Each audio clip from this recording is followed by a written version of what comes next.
entamer la séance numéro 2 de la séquence numéro 1. On est toujours à la séquence numéro 1. On est en train d'étudier les caractéristiques des états de l'eau. Dans la séance numéro 1, on a étudié les états de l'eau. Maintenant, dans la séance 2, on va étudier les caractéristiques de ces trois états, solide, liquide, gaz. On va commencer par le liquide. Alors, il s'agit du niveau 5e, partie chimie, séquence numéro 1, séance numéro 2. Là, on étudie les caractéristiques, uniquement les caractéristiques des états. D'accord? On va commencer par le liquide. Alors, un liquide, par exemple, quand je penche le récipient, il y avait de l'eau ici, par exemple, eh bien, l'eau va couler. Donc, un liquide coule.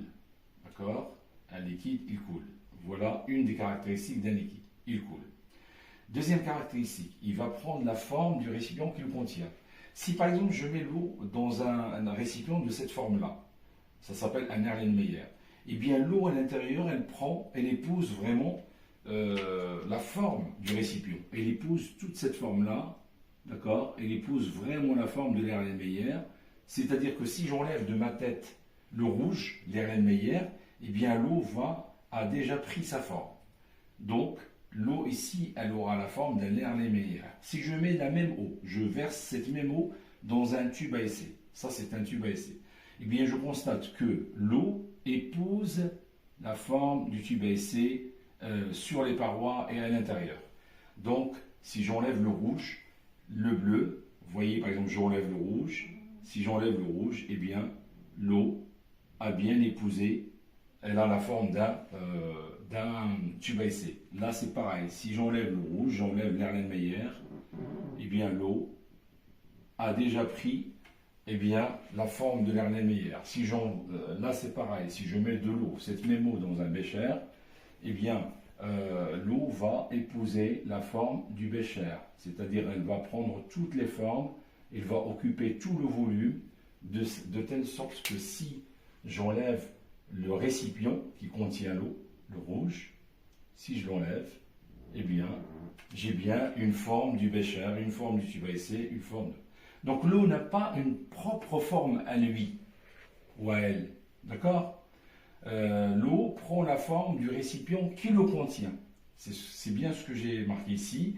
Donc il n'a pas de forme propre. On parle de forme propre quand l'eau ou une autre matière a sa propre forme. Par exemple, un stylo, un solide, il a sa propre forme. Il est cylindrique. D'accord?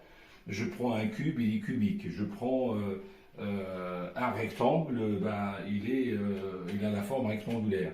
Ça s'appelle une forme propre à la matière. L'eau n'a pas de forme propre. L'eau n'a pas de forme propre. Voilà. Alors, une des autres caractéristiques, eh bien, l'eau est insaisissable. Si je veux tenir l'eau dans ma main, c'est-à-dire je verse de l'eau dans ma main et je fais ça, si je fais ça, l'eau part. L'eau, je ne peux pas la saisir. Donc l'eau est insaisissable. Je ne peux pas l'attraper avec la main. Elle va m'échapper. C'est ça ce que ça veut dire insaisissable, je ne peux pas l'attraper. Alors qu'un solide, je peux le saisir. C'est différent. Alors, un liquide, l'eau, on parle de l'eau, il possède ce qu'on appelle une surface libre. Une surface libre. Qu'est-ce que c'est que la surface libre? La surface libre, eh bien, je l'ai schématisé ici.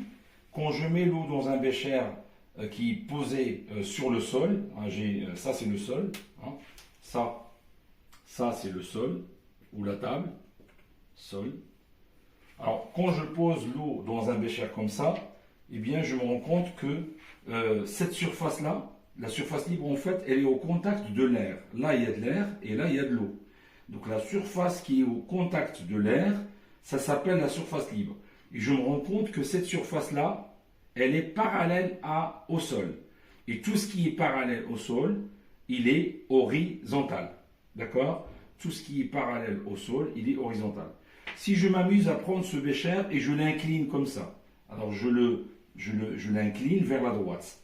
Si je l'incline vers la droite, je constate toujours que cette surface-là, elle est parallèle au sol. Donc cette surface libre là, qui est au contact de l'air, elle est toujours parallèle au sol. Donc elle est toujours horizontale, même si j'ai incliné le bécher comme ça. Si je l'incline de l'autre côté, pareil, eh bien j'aurai une surface libre qui est toujours parallèle au sol, donc elle est horizontale. D'accord? Donc quelle que soit l'inclinaison du récipient qui contient de l'eau, eh bien l'eau, la surface libre restera toujours horizontale. Voilà l'une des caractéristiques d'un liquide. Il reste une autre caractéristique, d'accord, c'est le fait que l'eau ne soit pas compressible. Hein, c'est la seule caractéristique qui me reste. Je vais effacer le tableau et je vais donner cette dernière caractéristique. Donc, j'efface le gros. Alors, l'une des dernières caractéristiques de l'eau liquide, c'est l'incompressibilité. Donc l'eau liquide n'est pas compressible, ça veut dire elle est incompressible. Qu'est-ce que ça veut dire? Quand on fait l'expérience, on remplit une seringue avec de l'eau, et on la bouche ici. Donc on bouche la seringue ici et on essaie de pousser le piston avec toutes nos forces. Donc c'est pour ça que j'ai marqué ici, essayez de pousser ce piston avec toutes vos forces, vous n'y arriverez pas. C'est-à-dire, vous ne pouvez pas diminuer le volume. Ça, c'est un volume occupé par l'eau. Je ne peux pas le diminuer en poussant parce que je ne peux pas pousser. Donc, dès lors que je ne peux pas pousser, eh bien ça s'appelle l'incompressibilité de l'eau. L'eau est incompressible. Voilà la dernière caractéristique de l'eau. Voilà. Donc, la prochaine fois, à la séquence numéro 3, ça c'est la séquence numéro 2, la séance numéro 2, pardon, à la séance numéro 3, toujours dans la séquence numéro 1, on va regarder les autres caractéristiques, c'est-à-dire d'un solide et d'un gaz. Voilà. Là, on n'a regardé que les caractéristiques d'un liquide. Voilà. Merci de votre attention. Au revoir et bon travail.